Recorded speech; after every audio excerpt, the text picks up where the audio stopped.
उठा के फेंक दीजिए टीवी को घर से बाहर, ना मोबाइल में देखिए ना दीवार पर चिपका के देखिए।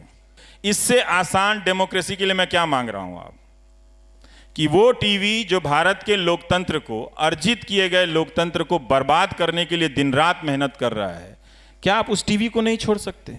यहाँ तक कि जब प्रोग्राम चलता है तो लोग, बड़ा भाई आके एक ने लिखा कि टीवी बंद कर देता है, मेरा शो देखता है। तो ये क्या है, क्या हो रहा है इस देश में? तो क्या ये डिक्टेटरशिप है? मतलब मीडिया तो जिस तरह का सोसाइटी बना रहा है, ये डिक्टेटरशिप नहीं तो और क्या है कि घर में कोई टीवी देख रहा है तो मेरा टीवी मत देखो। क्या है ये, बताइए जरा सा।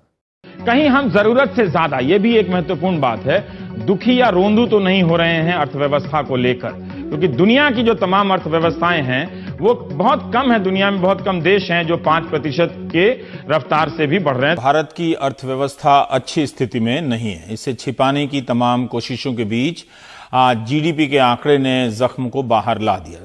5% की जीडीपी इस बात की पुष्टि करती है कि भारत की अर्थव्यवस्था मंदी की चपेट में आ चुकी है।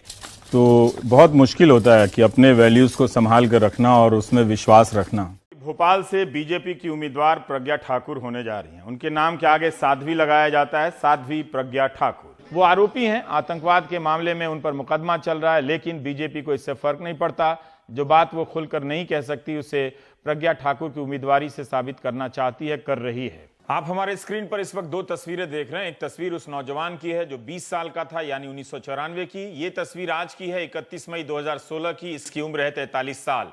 इन तस्वीरों के बीच इस शख्स की जिंदगी के 8150 दिन जेल में गुजरे हैं। 23 साल जेल में गुजारने के बाद एक दिन जब सुप्रीम कोर्ट ने कहा कि जिन बयानों के आधार पर निसार को आजीवन कारावास की सजा काटनी पड़ी है वो सबूतों के तौर पर पर्याप्त नहीं है। जेल से बाहर आने की खुशी में कोई भी पागल हो जाए, मगर निसार को क्यों लगा कि अब वो सिर्फ एक जिंदा लाश की तरह बचा हुआ है। 23 साल तक बगैर किसी गुनाह के जेल में रहने के बाद जब घर आया तो अब्बा इस दुनिया से जा चुके थे। अपनी अम्मी से लिपटा तो रो पड़ा। तो क्या हम और आप यूं ही सुनते रहते हैं कि 100 गुनाहगार बच जाएं मगर एक बेगुनाह नहीं फंसना चाहिए, वरना ये नाइंसाफी होगी। हमारे साथ यासीन मलिक हैं, अगर आप इजाजत दें तो मैं उनसे बात कर लूं। वो इस वक्त रावलपिंडी में हैं। यासीन साहब? बिल्कुल बिल्कुल, गो अहेड। यासीन साहब हैं क्या लाइन पे हमारे साथ? यासीन साहब, मेरा ये सवाल ये है कि आप एक तरफ गांधी की बात कर रहे हैं, मैं ये गूगल सर्च कर रहा था तो आप गांधी की भी बात करते हैं और आपने आज बयान भी दिया है कि ये गांधी का देश है। अमेरिका में मतों की गिनती चल रही है। जैसे ही ट्रंप पिछड़ने लगते हैं, झूठ बोलने का एक्सीलेटर दबा देते हैं। हालत यह हो गई है कि व्हाइट हाउस में राष्ट्रपति ट्रंप की प्रेस कॉन्फ्रेंस चल रही है और कई न्यूज चैनलों के एंकर यह कहते हुए सीधा प्रसारण से बाहर आ गए कि उन्हें तथ्यों की जांच करनी है जो ये बोल रहे हैं। ऐसा भारत में हो जाए तो ईडी की टीम घर पर नहीं जाएगी, बल्कि पूरा घर ही उठाकर ईडी के दफ्तर में मंगवा लिया जाएगा। Thank you very much. Thank you.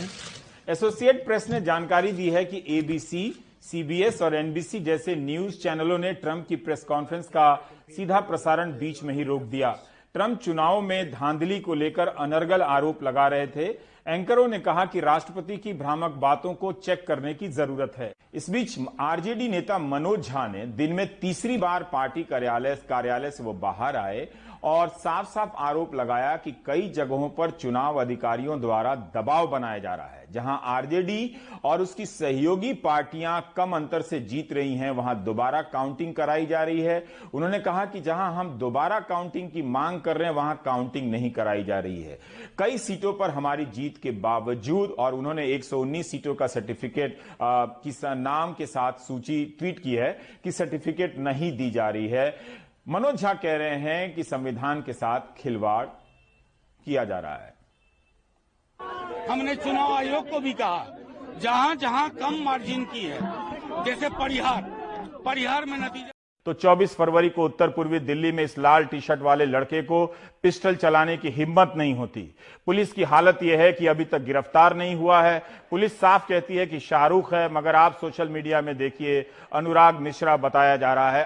Hello, मैं अनुराग मिश्रा। अभी मैंने कुछ देखा मेरे फेसबुक पर, मेरे कुछ दोस्तों ने मुझे फ़ोन किया कि किसी दंगाई के नाम पे, किसी शाहरुख औरों के नाम पे मेरा फ़ोटो लगा के कुछ लोग उसको मैं बता रहे हैं। तो बिल्कुल भी गलत और बहुत ही फेक न्यूज़ है। और मैं पूरा वादा करता हूँ कि जो लोग भी इसके अंदर मिले हुए हैं, मैं उनको जल्द से जल्द सजा दिलवाऊंगा और इसकी बहुत बड़ी मैं पुलिस केस में जाऊंगा। आज जुलाई तक जॉन हॉपकिंस यूनिवर्सिटी अमेरिका का यह रिसर्च कर रहा बा, एकरे रिसर्च के आजकल मान्यता भइल बा। ई कहता कि जुलाई तक भारत में 10 लाख वेंटिलेटर चाहिए। अब बा 50,000 ना 17,000 ना, कोनो अखबार 50,000 लिखत रसन, कोनो 40,000 लिखत रसन, कोनो 70,000 लिखत रसन। लबरइये में सारा दुकान बाजार चलत जी। अहमदाबाद की एक झुग्गी ना दिखे इसके लिए दीवार क्यों बनाई जा रही है? नई बन रही आधी किलोमीटर लंबी यह दीवार अहमदाबाद एयरपोर्ट से गांधीनगर की ओर बनाई जा रही है। इस दीवार के पीछे सराय निवास नाम की एक झुग्गी बस्ती है। यहाँ के लोग अचानक से दीवार बनते देख हैरान भी हैं और चिंतित भी। उनके आने जाने का रास्ता एक तरफ से बंद ना हो जाए। यह दीवार इसलिए भी बनाई जा रही है कि जब अमेरिका के राष्ट्रपति डोनाल्ड ट्रंप भारत आए तो उन्हें यह झुग्गी ना दिखे। एक न्यूज़पेपर ने ऐसा एक रिपोर्ट किया, उसके आधार पर कई अन्य न्यूज़पेपर्स वगैरह ने इस पे रिपोर्ट किया है। मैं स्पष्टता करना चाहता हूं कि लगभग 2 महीने पहले जब स्वच्छ सर्वेक्षण की तैयारियां शहर भर में चल रही थी, तब अलग अलग जगह जहां अतिक्रमण हो रहे थे फुटपाथ पर, रोड पर, उनकी विजिट्स हम लोग कर रहे थे। इस इलाके में 2 महीने पहले जब इस वीवीआईपी विजिट का कोई भी आयोजन नहीं था, कोई चर्चा नहीं थी, तब मैं स्वयं वहां गया। उसी समय यह निर्णय लिया गया कि एक दीवार वहां बनाई जाएगी ताकि अतिक्रमण स्पिल ओवर होकर फुटपाथ पर ना आए, रोड पर ना आए, ट्रैफिक को दिक्कत ना हो। और खास करके वहां रोड साइड प्लांटेशन काफी किया गया था, उसको पूरी तरीके से नुकसान पहुंच रहा था, वो ना पहुंचे। उस समय तय किया गया, उसकी मंजूरियां ली गई, उसका टेंडर किया गया और उसका काम शुरू हुआ। उसी दौरान ये विजिट अनाउंस हुई। आफ्ताब अमीन पूनावाला का कोई एक चेहरा नहीं हो सकता। बहुत सारे आफ्ताब अमीन पूनावाला बाप, भाई, दोस्त, प्रेमी, पति बनकर लड़कियों की हत्या कर रहे हैं। इसे धर्म के एंगल से मत देखिए। आरोपी संजीव, रवि, लवकुश और राजकुमार 4 लोग आए और पीड़िता को दबोच लिया। उसे बोलने का मौका ही नहीं मिला ताकि आवाज सुनकर पास में घास काट रही मां मदद के लिए आ सकती। घटना का डिटेल ना तो पढ़ा जा रहा है ना बताया जा रहा है। सवर्ण जाति के इन 4 लोगों के दिमाग में ऐसा करते समय क्या गुजरा होगा, यह जानना जरूरी है। क्या जाति के कारण उन्हें यह अहंकार मिला कि किसी के साथ कुछ भी कर सकते हैं, या पुरुष होने के? हेमंत करकरे की टीम ने साध्वी प्रज्ञा और 5 अन्य के खिलाफ कुछ तो सबूत जुटाए होंगे, तभी तो वो इतना आगे तक गए। 7 साल से साध्वी प्रज्ञा और लेफ्टिनेंट कर्नल पुरोहित जेल में हैं। क्या यह कह देना काफी है कि पर्याप्त सबूत नहीं है? क्या यह नहीं बताया जाना चाहिए कि 7 साल तक जेल में रखने के पीछे किस तरह सबूतों से छेड़छाड़ हुई? यह मामला तमाम कोर्ट की निगाह से भी गुजरता रहा। डॉक्टर कफील खान को गिरफ्तार किया गया और 8 महीने जेल में रहे। जमानत इसलिए मिली क्योंकि अदालत को उनके खिलाफ कोई सबूत नहीं मिला, फिर भी 8 महीने जेल में रहे। भारत में यह सब कितना आसान है। किसी को किसी भी आरोप में गिरफ्तार कीजिए, जेल भेज दीजिए, टीवी पर कवरेज करवा दीजिए और जांच के नाम पर 2 साल से 10 साल में उसकी जिंदगी को झोंक दीजिए और कहिए कि आप न्यायालय में भरोसा रखिए, इंसाफ में भरोसा रखिए, कोर्ट में जाइए। सिटीजन अमेंडमेंट बिल को लेकर क्या बीजेपी वाकई सिटीजन अमेंडमेंट बिल को लेकर सीरियस है? अगर है तो इन 5 सालों में क्यों नहीं पास करा सकी? क्यों बीच रास्ते में छोड़ दिया? 15 जुलाई 2016 को यह बिल लोकसभा में पेश हुआ, 8 जनवरी 2019 को पास हुआ, मगर राज्यसभा में मोदी सरकार ने इसे छोड़ दिया। लेकिन राज्यसभा में ही गृह राज्य मंत्री नित्यानंद राय ने लिखित जवाब में कहा कि 2016 से 2018 के दौरान 1595 पाकिस्तानी नागरिकों को भारत की नागरिकता दी गई। उन्होंने यह भी कहा कि अफगानिस्तान और पाकिस्तान से आए 927 सिखों और हिंदुओं को नागरिकता दी गई। जब नागरिकता देने का पहले से प्रावधान है और दी जा रही है, तो क्या यह सवाल अब पूछे जाने का कोई मतलब है कि इस कानून की जरूरत क्या थी? उसी रोज सांझी राम ने अपने भतीजे से कहा कि 8 साल की लड़की को अगवा कर ले, और जो अक्सर जंगलों में घोड़े चराने जाती थी, आसिफा नाम बताया जाता है। जम्मू के कठुआ में बकरवाला मुस्लिमों के समूह को हटाने के लिए यह सब किया गया। बलात्कार मामलों में रिपोर्टिंग के लिए सुप्रीम कोर्ट के दिशा निर्देश के अनुसार हम पहचान संबंधित कोई जानकारी नहीं दे सकते, लेकिन इस आदेश का अमल भी बेमानी हो चुका है, क्योंकि सोशल मीडिया में हैदराबाद की महिला का नाम, तस्वीर और धर्म सब चल रहा है। कोई ऐसा साल नहीं गुजरता है जब यहां अप्रैल से लेकर जून के बीच बच्चों की मौत की खबरें नहीं आती हैं। भावुक होने के लिए मीडिया 2012 में भी भावुक हुआ होगा, 2014 में भी हुआ होगा और 2019 में तो हो ही रहा होगा। मुजफ्फरपुर जिले में मौत से जुड़े जो कारण सामने आ रहे हैं वो एक ऐसा विषय है, अगर 100 बच्चों की मौत ना हुई होती तो आपका यही मीडिया उस पर 30 सेकंड की भी खबर ना दिखाता।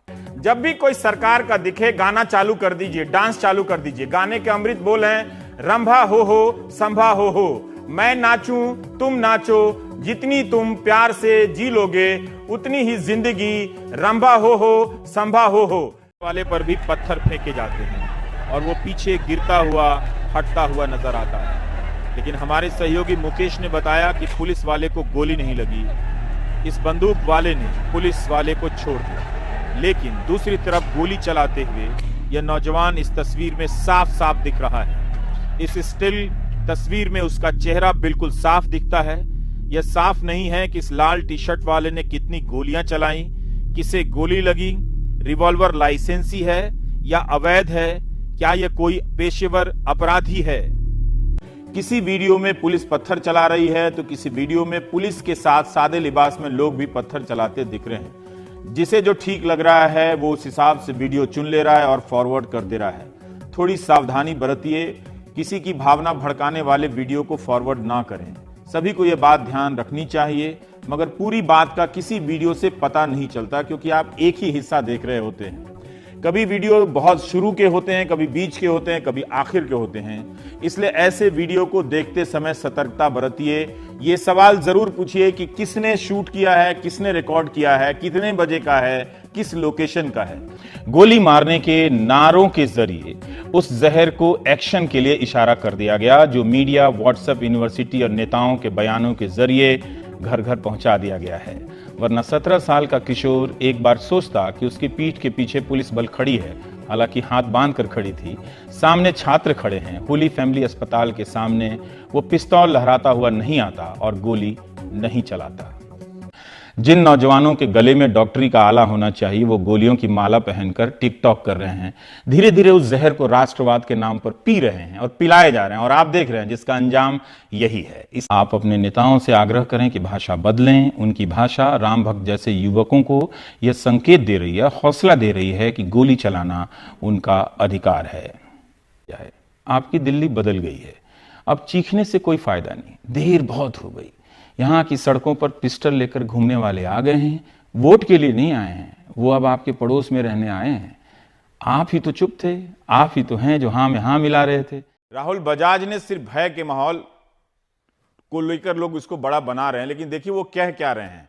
वो एक ऐसा सवाल उठा रहे हैं जो आज के पत्रकार अमित शाह से शायद ही कर पाए। गांधी के हत्यारे को देशभक्त कहने को लेकर, साध्वी प्रज्ञा को टिकट देने को लेकर सवाल कर दिया राहुल बजाज ने। सामने अमित शाह बैठे थे। क्योंकि ये प्रधानमंत्री के मन की बात थी, उन्होंने कहा कि मैं मन से कभी साध्वी प्रज्ञा ठाकुर को नाथूराम गोडसे पर दिए बयान के लिए माफ नहीं करूंगा। मेरा सवाल ये है कि अगर वो भारतीय जनता पार्टी की टिकट पर जीत कर आती है तो क्या पार्टी उनका स्वागत करेगी या बाहर का रास्ता दिखाएगी? नहीं, पार्टी ने उनको सो कॉज नोटिस इश्यू करने का निर्णय किया है।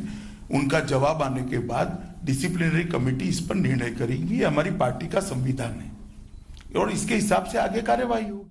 बड़ी बात रही कि प्रधानमंत्री ने कोरोना से लड़ने के लिए यूपी सरकार की तारीफ की। कहा कि यूपी ने जिस तरह से संकट को संभाला वह अभूतपूर्व है।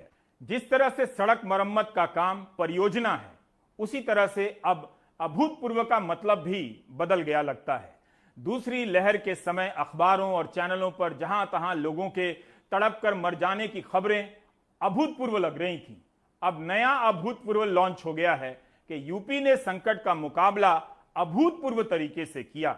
अब ये नई हेडलाइन होगी। लेकिन इस सेगमेंट में हम देखना चाहते हैं कि कोविड-19 से होने वाली लड़ाई को लेकर क्या केरल ने कोई नया मॉडल पेश किया है भारत के भीतर या फिर दुनिया के सामने। कई लोग राजनीतिक चटखारे लेते हुए कहते हैं कि गुजरात मॉडल बनाम केरल मॉडल की चर्चा क्यों नहीं हो रही है। क्यों नहीं केरल के मुख्यमंत्री पिनाराई विजयन को कोविड-19 से होने वाली लड़ाई का कप्तान बना दिया जाता है। हिंदुओं का पलायन आज से नहीं हो रहा। वो क्यों पाकिस्तान की मुख्य धारा का हिस्सा नहीं बन पा रहे हैं? क्या हिंदुओं के अलावा बाकी अल्पसंख्यक जैसे सिख, बौद्ध, ईसाई भी कट्टरपंथी ताकतों और वहां की सरकार की उपेक्षाओं के शिकार हो रहे हैं? यानी सिर्फ 3 पड़ोसी देशों से प्रताड़ना, यातना के शिकार हिंदू, ईसाई, पारसी, जैन, सिख और बौद्ध को भारत नागरिकता देगा पास होने पर। इसमें एक मजहब का नाम नहीं है, मुसलमान, इस्लाम। सिंध बलूचिस्तान प्रांत में ज्यादातर हिंदू रहते हैं। वहीं के हिंदुओं को क्यों निशाना बनाया जा रहा है? वहां की लड़कियों को क्यों अगवा किया जा रहा है? यह रुक क्यों नहीं रहा है? क्या यह मजहब की समस्या है या मानवाधिकार की? क्या दोनों को इतनी आसानी से अलग कर सकते हैं? जो बिल लाया गया है उसका आधार सिर्फ प्रताड़ना है, यातना है, तो सिर्फ एक धर्म पर चुप्पी क्यों है? अगर सिर्फ मजहब आधार है तो फिर यातना और प्रताड़ना का सहारा क्यों लिया जा रहा है? बात करते हैं प्राइम टाइम में कि क्या वक्त आ गया है कि बांग्लादेश और पाकिस्तान में हिंदू अल्पसंख्यकों की लड़ाई लड़ी जाए और भारत इसमें पहल करे। 2005 में पाकिस्तान के सिंध प्रांत से आए ये लोग भारत आए और यहाँ की नागरिकता मिलने की आस में दस्तावेज लेकर इधर उधर भटकते रहते हैं। हिंदू राष्ट्र की दुकानदारी सिर्फ टीवी की बहसों के लिए है। जब किसान मरता है, मजदूर को मजदूरी नहीं मिलती, तो वो हिंदू नहीं रह जाता, ना ही मुसलमान रह जाता है। जब नागरिकता देने का पहले से प्रावधान है और दी जा रही है, तो क्या यह सवाल अब पूछे जाने का कोई मतलब है कि इस कानून की जरूरत क्या थी? कि वहां की नाइंसाफियां जो झेल कर आप यहां आए तो यहां क्या आपको इंसाफ मिला? जो ये देश तो ये भी देख लेंगे, इस पे बात कर लेंगे। बात कांग्रेस सरकार की नहीं है, बात है कि जिन सरकारों, यहां बहुत सारी सरकारें अब बदल चुकी हैं, ठीक है। ये सुविधा के हिसाब से आप चयन ना करें, आप कांग्रेस का भी नाम ले सकते, उसमें कोई दिक्कत नहीं है। लेकिन जब बीजेपी की सरकार थी तब कौन सा आपके लिए राम राज आ गया था, वो भी जरा बताइए। उठा के फेंक दीजिए टीवी को घर से बाहर, ना मोबाइल में देखिए ना दीवार पर चिपका के देखिए। इससे आसान डेमोक्रेसी के लिए मैं क्या मांग रहा हूं आप, कि वो टीवी जो भारत के लोकतंत्र को, अर्जित किए गए लोकतंत्र को बर्बाद करने के लिए दिन रात मेहनत कर रहा है, क्या आप उस टीवी को नहीं छोड़ सकते? मुझे चंडीगढ़ की उस लड़की का मैसेज अब भी याद है। वो प्राइम टाइम देख रही थी तो उसके पिता ने टीवी बंद कर दिया। उसने अपने पिता की बात नहीं मानी और प्राइम टाइम देखा। वो भारत के लोकतंत्र की शानदार नागरिक है। अच्छा होता ट्रेन चला दी जाती और ट्रेन में देह से दूरी का पालन करना आसान भी होता और एक रेलगाड़ी में बस की तुलना में ज्यादा लोग आ भी सकते और कम से कम समय में ज्यादा से ज्यादा लोग एक जगह से दूसरी जगह पहुंचाए जा सकते थे। कुछ मुख्यमंत्रियों ने इसकी मांग भी की लेकिन अनसुनी कर दी गई। केंद्र सरकार ने आखिरकार मजदूरों को रेलगाड़ी से वापस भेजने का फैसला कर लिया। तो क्या हम इस संकेत के रूप में इसे देखें कि तालाबंदी की प्रक्रिया भी और चल सकती है? क्योंकि जब आप मजदूरों को दूसरी जगह पहुंचाने का फैसला कर रहे हैं, वो भी महीना भर से ज्यादा गुजर जाने के बाद, तो क्या आपने ये सोचा है कि अगर तालाबंदी टूटेगी तो कारखानों को, दुकानों को और बाजारों को चलाने के लिए इन मजदूरों की वापसी के लिए क्या फिर से ट्रेनें चलाई जाएंगी? क्योंकि रियायत तो एक बार के लिए ही दी गई है, अपने घरों तक पहुंचने के लिए। तो सवाल आएगा, स्क्रीन पर पहले आएगा नंबर 1। एंकर थोड़ा रुक कर पढ़ेगा ताकि म्यूजिक बज जाए और थोड़ा टाइम कट जाए।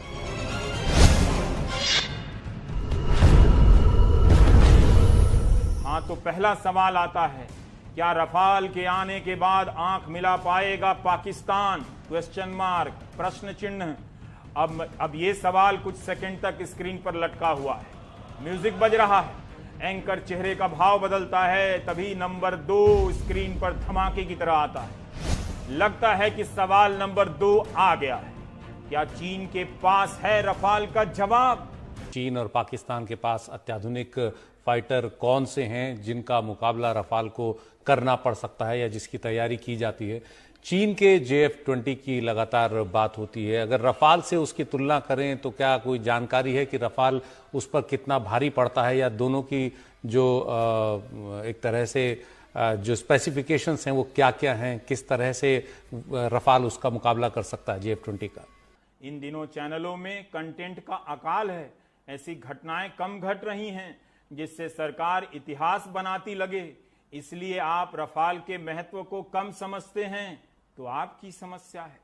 आज का दिन ऐतिहासिक है, वो दिन ऐतिहासिक नहीं है जिस दिन हमारे अनुराग द्वारी किसानों की कहानी करते हैं। बहुत बड़ी उपलब्धि है, एक कह सकते हैं एक ऐतिहासिक दिन है, न केवल भारतीय वायुसेना के लिए बल्कि देश के लिए। बस नट बोल्ट खोलकर ही दिखाने का मौका नहीं मिला, वरना न्यूज चैनलों के एंकर रफाल के सारे कलपुर्जे खोल एक एक नट का ब्यौरा बताते और फिर से सारे पुर्जे को कस देते, रफाल ही बना देते।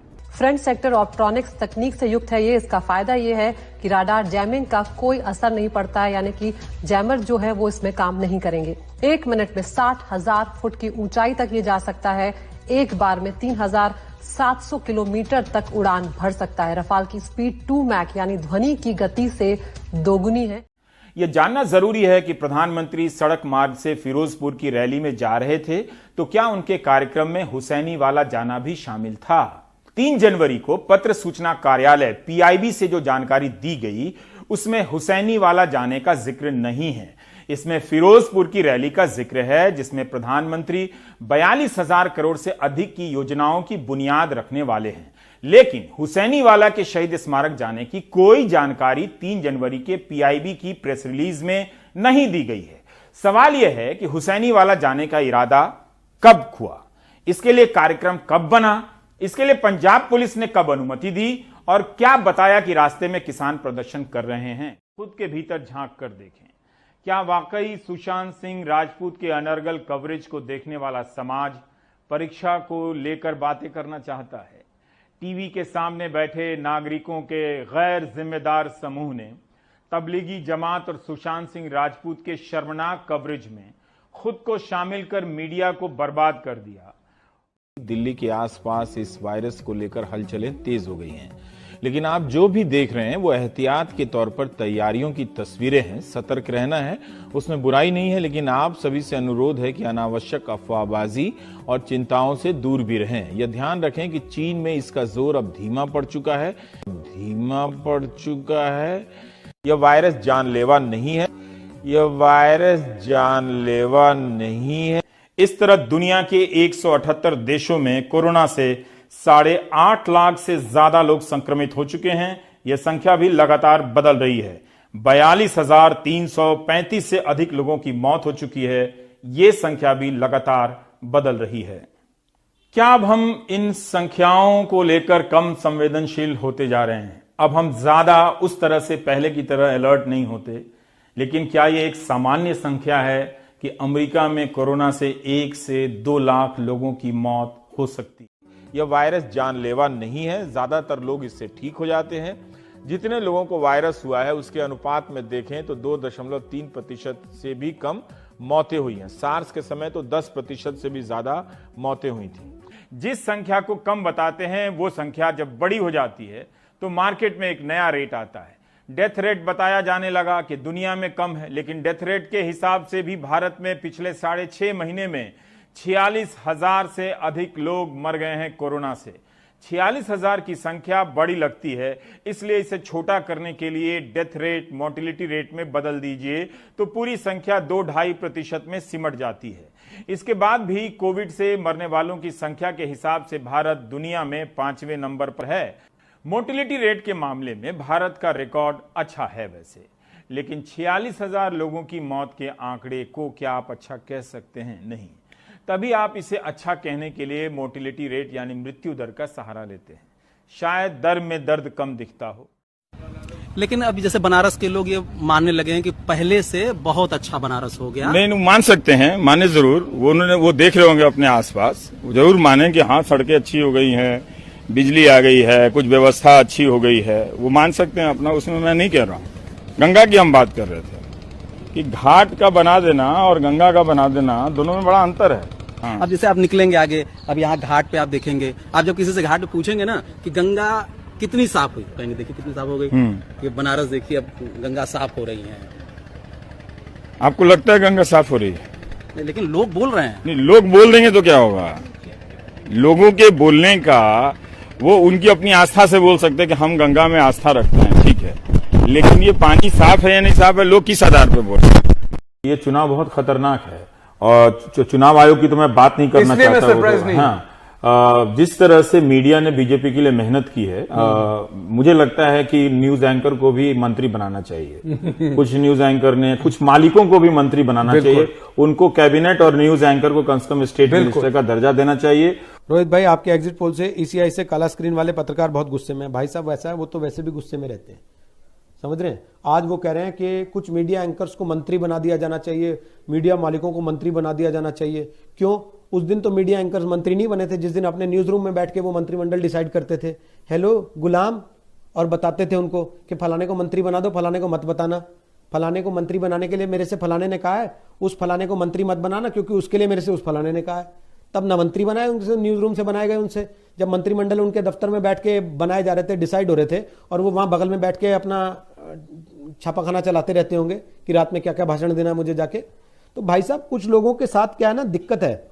अब उन पे ज्यादा कमेंट करने का मतलब है कि आप अपना समय व्यर्थ गवा रहे। हम पूछनी है कि भाई एगो रामायण सीरियल रहुआ शुरू कहीं है आ कहते नहीं जनता मांगता था। जनता तो बेरा पैदल रोड पे चलता, भूख है, किसान के फसल का चिंता भइल बा, ओकर बिकाई के ना बिकाई। संतोष जी पटना से फोन के कसी जल कहले बैगन सरता,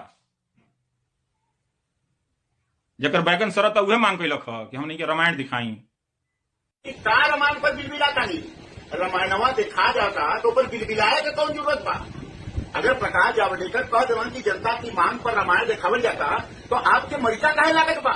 अरे जनता जो बा 130 करोड़ बा बाबू, जो सड़किया पर जनता घूमत बा वो 130 करोड़ नहीं ना घूमत बा। ये तो सही बात की जनता के परेशानी बा, जनता के भूख लगत बा, सरकार ओकरे खातिर काम करत बा।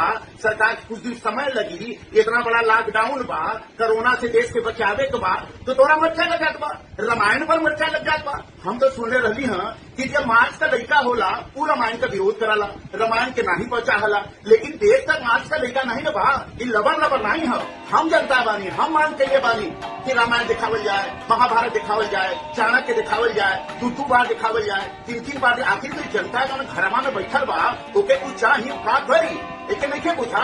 रवीश बाबू हो देशवा के देखे के पड़ी, ये सही बात की जनता के संकट में बा। प्रधानमंत्री माफी मांगत पाना का करें देश के बचावे के बाद। भारत इतना बड़ा देश बा, करोड़ 130 करोड़ जनसंख्या बा, देखत नहीं का कि कितना कम वायरस लोगन की होगा, कितना कम लोग मरत पड़ता, कितना लोगों अमेरिका में मर गए। इटली में तो तबाही हो गई बा, स्पेन में तबाही हो गई बा, भारत में भी तबाही नहीं है भाई।